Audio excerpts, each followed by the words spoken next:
E nós vamos seguir repercutindo essa decisão do Copom agora com entrevista. E quem chega para conversar conosco é o Fernando Honorato, economista-chefe do Bradesco. Um bom dia para você, Fernando, seja bem-vindo. Bom dia, Estevão. Prazer falar contigo, com todos que nos acompanham aqui. Fernando, nós acabamos de ver no gráfico que destacamos aqui na tela a evolução da taxa Selic desses últimos anos. Tivemos acréscimos, diminuições, estabilidade. Mas como que o mercado está enxergando agora essa redução que foi anunciada ontem pelo comitê com o corte de 0,25 pontos percentuais? É ótimo, Estevão. Acho que tem uma primeira ponderação mais geral, tá? Que sob a incerteza da guerra que a gente está vivendo, todas as decisões do Banco Central, seja do Fed, seja do Banco Central brasileiro, né? A gente já tem muito até cuidado em repercuti-las, porque dizer se ele acertou, se ele errou, tem que se colocar um pouquinho, né, digamos, na cadeira ali dos diretores. É um momento muito difícil, de muita incerteza. Você falava um pouquinho antes, né, do Copom sobre os preços do petróleo. Então, esse é um componente que deixa tudo um pouco mais nublado, tá? Dito isso, eu achei muito importante, Stefan, que o Banco Central tenha começado a cortar os juros ontem, tá? Você perguntou como o mercado está vendo, né? No fim das contas, a economia brasileira está passando por uma desaceleração. O consumo das famílias no segundo semestre do ano passado foi negativo. O investimento das empresas caiu em termos anualizados no último tri do ano passado 15%. E foi isso que o Banco Central reconheceu ontem no comunicado. Ele basicamente disse o seguinte: olha, a política monetária está funcionando, né? Eu, Banco Central, ainda não estou com a inflação no centro da meta e as expectativas, né, de inflação ainda estão acima do centro da meta, mas o juro está tão alto, né, e começou a produzir essa desaceleração da economia, que o Banco Central, Banco Central, posso começar a fazer uma calibragem, como você disse, nessa calibração que ele tem se referido. Então, me parece um reconhecimento muito oportuno, né, de que, sim, os juros cumpriram o papel, a inflação desacelerou, pode não estar no centro da meta ainda, mas já começou a ter um impacto importante na economia, e é justamente aí que o Banco Central diz: olha, a guerra me atrapalha, mas não muda muito a direção de que tem um certo excesso de juros que eu consigo calibrar. E para fechar aqui nessa resposta inicial, qual que é a diferença da calibração para a flexibilização que você mencionava, né, há poucos instantes? Flexibilização da ideia de que o Banco Central vai cortar bastante o juro, de que ele vai poder deixar a política monetária frouxa, como nós economistas falamos, né? Estimulando a economia. O que ele está dizendo é: não, eu não vou estimular a economia, eu apenas vou diminuir o grau de aperto. Vai continuar apertado, o juro vai continuar alto, mas dado que a economia já começou a esfriar, eu posso tirar um pouquinho desse aperto. E foi isso que ele começou a fazer ontem. Acho que foi muito importante, e a reação de mercado até essa altura, ela está respondendo muito mais, né, essa escalada das incertezas globais do que propriamente ao Copom. Mas, Fernando, se a gente observar no cenário internacional, por exemplo, a super quarta foi mais conservadora.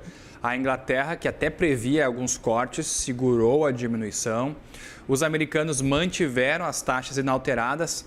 Mas o Brasil, dá para a gente dizer que foi um dos países a se destacar por ir na contramão e ter cortado esses juros, mesmo com o cenário de instabilidade lá fora, que afeta o Brasil e a Europa, os Estados Unidos da mesma forma, né? Perfeito, Estevão. E aí acho que é importante qualificar justamente onde está, né, onde está a política monetária, onde estão os juros em cada um desses países. O Fed, o Banco Central da Inglaterra, todos vinham com juros, vinham cortando suas taxas de juros, né? Eles ainda também estão um pouquinho restritivos para os padrões deles, mas eles têm juros muito menores. E você disse que nós somos na contramão, né? Mas nos últimos 18 meses, o Brasil foi na contramão, né, na direção aí, portanto, de subir o juro, oposta desses bancos centrais. Enquanto eles estavam cortando os juros, nós estávamos subindo. Então, me parece natural que o Banco Central brasileiro possa fazer essa calibração, né? Porque nós estamos com o juro muito alto, é 15 contra algo na vizinhança de 3, 3,5% nesses países, no Banco Central Europeu 2%. Então, tinha uma expressão famosa que um antigo presidente do Banco Central dizia: você não faz política monetária por analogia, né? Então, os bancos centrais desenvolvidos que estavam cortando juros, estavam com juros muito baixos, eles agora, ser conservador significa não cortar, né? Aliás, o Fed, apesar disso, deixou vivo, né, a chance dos cortes, deixou vivas as chances dos cortes nas próximas reuniões, e o Brasil está com juro muito mais alto. E para também concluir essa parte aqui, é curioso que a gente sempre tem em mente essa ideia de conservadorismo é mais juro, né? o que historicamente é verdade para o Brasil. Mas não tem decisão sem custos. Em outras palavras, ser conservador e, por exemplo, não ter cortado o juro ontem teria implicações para uma desaceleração mais intensa do PIB, que também tem consequências. Se de um lado o juro mais alto protege, né, uma parte dos investidores, porque mantém o fluxo positivo, mantém o real apreciado, de outro lado, atrapalha a economia real. Então não tem decisão sem custo, dado o nível de juros. Se o Brasil tivesse com a Selic a 6, a 7, eu concordaria 100% com a sua observação inicial de que, bom, talvez o mais apropriado fosse ter mantido o juro, né? Mas o Brasil está com 15 de Selic, juro real de 10, e foi aí que o Banco Central se apoiou para poder começar a fazer o corte. Eu queria insistir nesse ponto. A reação de mercado, o real está depreciando um pouquinho, né? A bolsa está caindo e a curva de juros está abrindo, nos parece muito mais fruto do que está acontecendo no mundo do que propriamente a decisão do Copom. Pegando um gancho do que você falou, Fernando, sobre o que está acontecendo no mundo, nós devemos ter esses impactos da guerra no Oriente Médio voltando a afetar a economia brasileira e que consista em frear ainda mais a redução dos juros? Acho que tem duas dimensões importantes aqui, sabe, Estevão? Que é uma dimensão que o Brasil hoje é um grande exportador de petróleo, é um grande produtor de petróleo. Ano passado foram 45 bilhões de dólares só em petróleo, mais derivados eram 55 bilhões. Então, os preços para cima, eles ajudam as exportações, ajuda a arrecadação do governo e ajuda até um pouquinho a economia. Essa dimensão positiva, né?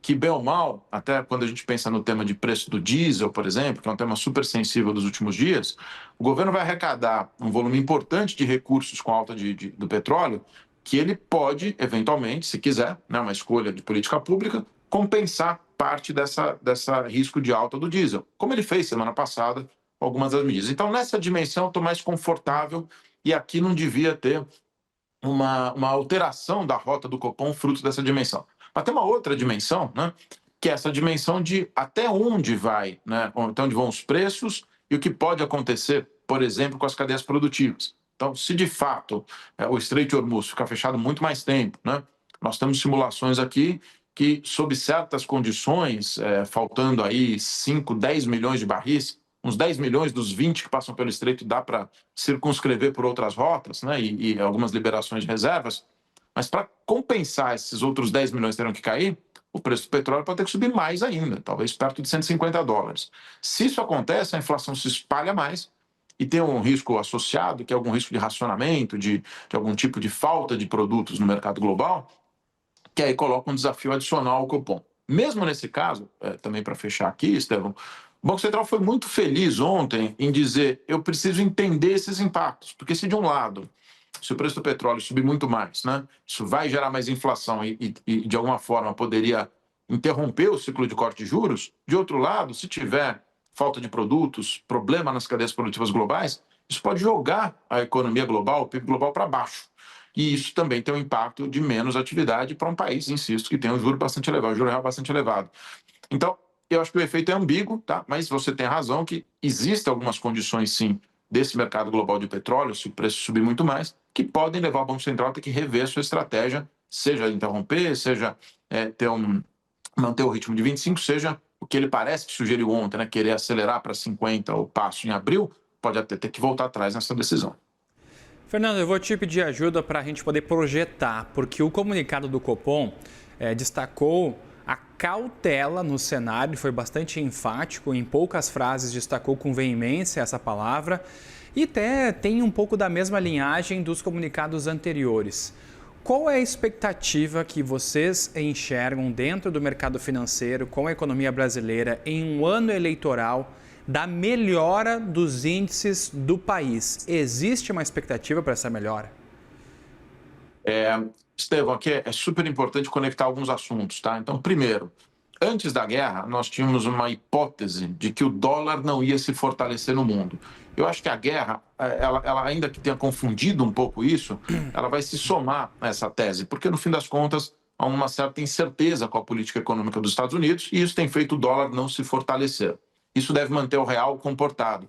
Para pensar, né? A gente está discutindo o preço do petróleo a 120, quase 120 dólares essa madrugada, né? Agora há pouco você falou em 111, e o real está 5,30, né? O real está super comportado. Então o dólar não está conseguindo arrastar as moedas emergentes. Isso é um componente. O segundo componente, né, tem a ver justamente com essa desaceleração que eu estava destacando da economia.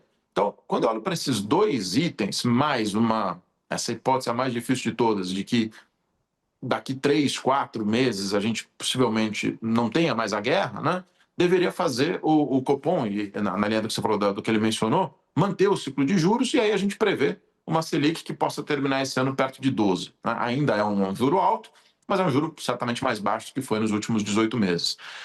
O que pode dar errado nisso, né? Dos dois lados? Se a guerra passa muito rapidamente e os preços voltam, nós vínhamos discutindo 2, 3 dias antes da guerra a chance da Selic terminar em 11 nesse ano, apesar das eleições. As eleições, elas não é óbvio que elas agreguem volatilidade ao câmbio, tá? Não vai ter tempo de explorar, mas não é óbvio que elas agreguem. Então, pelo menos até a eleição, no mundo de dólar não forte, a gente vê esse espaço para uma Selic de 12, 11. O que pode dar errado do outro lado, como eu já falei, é o petróleo subir muito mais, aí o Banco Central vai ter que parar mais perto de 13, 13,5.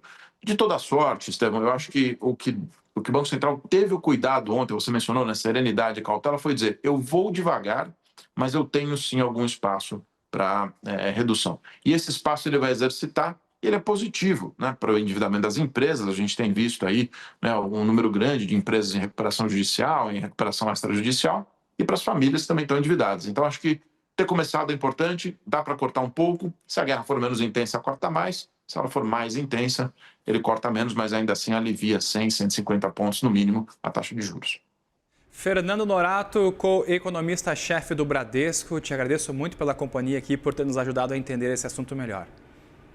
Prazer falar com você, Estevão, com todos. Prazer é nosso. Um bom dia para você.